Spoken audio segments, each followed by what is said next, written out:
سلام علیکم. علیکم سلام. بهروز سازی تنجی. سلامت باشین. تشکر. بهروز همی خود دا همی تمام شنونده ها دا تمام هم مردمی که ای حکومت طرف دوری میکنه یا بر ضد حکومت یک سوال دارم. یک تنه یک چند تا.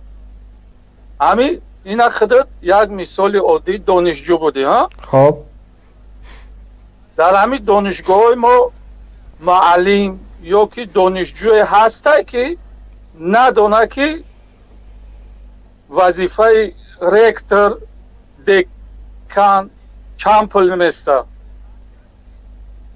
چخیل؟ هسته دانشجو یا معلمه که ندانه که نرخی وظیفه دکان رکتر پرارکتر چند میسته. بله پر رای.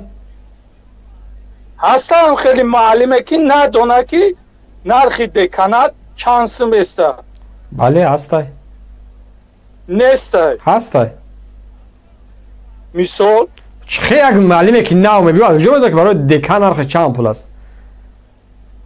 چخه نمیدونه؟ این مثال یک تا خود دانشگاه ختم کردی نمیدونی دکانات دکان شدن چند سوم است؟ نه من کجا میدونم؟ من نمیدونم.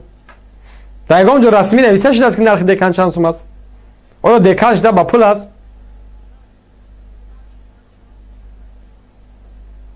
خودت نمیدونی امیرا؟ نمیدونم. من از کجا میدونم؟ در یک آنجا رسانه‌ای میشه و همین چیز که دکان شدن چند پول است. یکمش که این وظیفه ها با پول نباید باشه. یعنی یک کروپسی است که زیری درهای بسته صورت میگیره. یک نفر میبره میگه میخواید دکان شدن برای ما این نمیخواد $100,000 بده یا که $10,000 بده. ماه دیگه سال دیگه ترا دکانی فاکولته حقوق و انسان میمون مثال میگه. این چیز یکم رسانه‌ای نیست که باید همه بدونه. اینا تمام دانشجو تمام معلم میدونه. برای ما بگو نرخ دکان چند پول است؟ وابسته ای دانشگاه. مثال دانشگاه ملی نرخ دکان چند پول است؟ اونجا قیمت همه قیمتش هم اونجا چند پول است؟ $200,000 اینا. اینش چیه؟ یعنی بنده که اینش یعنی که تخیلی پیش خود میگی؟ نه این نرخ در کجا نوشته شده است؟ این نرخ دولتی موندگی خودش. در کجا دولتی موندگی؟ این کلمه اشتباه. نرخ دولتی موندگی است. در کجا موندگی است؟ همو وظیفه هم نرخ در کجا نوشتگی است؟ این نوشتگی نیست هم خیلی نرخ. مگه دولتی چیزی مشخصه که دولت معین میکنه نرخش.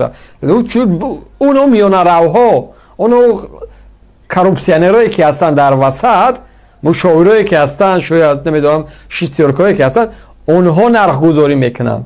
یعنی نرخی دولتی نیست که یک رکتور یک دکان نرخ داره $200,000 نرخ داره. این گپ نیست اصلا. این کلمه بسیار اشتباهه که همه دانشجو میدونه. اگه چه میدونه دانشجو نرخ دکان در دانشکده اقتصاد و سودا چند پول است، در دانشکده مالیات چند است، در دانشکده نمیدونم تربیت جسمانی چند است؟ در چه گفتش از این کلمه؟ اینا تمام دانشجو نمیدونم برادر عزیز، تمام دانشجو نمیدونه. این گپ اشتباه است بچه. اشتباه نیست ای سلمان. خب میگذار گپی باشه. خب قصه که دوامش کدام مدسسترا نمیدونه که نرخ گلاورات شدن چند سمای. دوامی گپات این گپا دیگه تخیلی از دوامش بگو. با چی گفتنی؟ اگر همین تخیلی باشه سلمان گپت ندارم برادر. من میگم همه نمیدونه. گپ اشتباهی همه میگوی. دانشجو است حتی نمیدونه دکانش کی است. میفهمی؟ دانشجوی است نمیدونه. در یک ساعت دانشجو در روسیه گشته است، یک روز درس نرفته، 5 سال پس دیپلم میگیره. از کجا بدون نرخ دیپلم چند سم است؟ نه همه دانشجو میدونه. سلمو ای میخوندگی را با همون میخوندگی نقصتر میدونه که نرخش چند سم است. خب بگذار گپت دیگه. من دیگه خط دعوا کنم تو هم گپ خطا میگی. بیا دوام گپ تا بگو. خب در چی؟ تمام قشر جامعه میدونه که وظیفه فروخته میشه. برای ما بگو دکانی دانشکده صاحبکاری و خدمت چند پول است؟ من اونجا نخوندم تحصیل. ما چی میگو؟ همه دانشگاه و دانشجو میدونه که دکان چند پول است. تمام دانشجو میدونه که دانشکده خودش ده نرخ چند سمه. خب بگذار گپیت باشه دیگه. من نمیتونم زیادی گپیت باشه. شاید گپیت درست باشه. تمام مدسسترا میدونه که گلاورا شیدن چند سمای. خب تمام همه گپ. همه وظیفه فروخته میشه را کی نمیدونه؟ این در این شک نیست. ما میدونیم وظیفه فروخته میشه. ما میدونم در این شک نیست. پول هوای کی میتیه؟ پول هوای؟ پول هوای همون دانشجو. بله. پول گلاورا چه کی میتیه؟ پول گلاورا چه؟ اون مریض بیمار. کسلی بیمار. پول اسپالکوما کی میتیه؟ رئیس نوحیه را. رئیس نوحیه را مردم نوحیه. مردم نوحیه خلق بیچاره. بله. سلامت باشی برادر. تشکر زیاد. زنده باشی.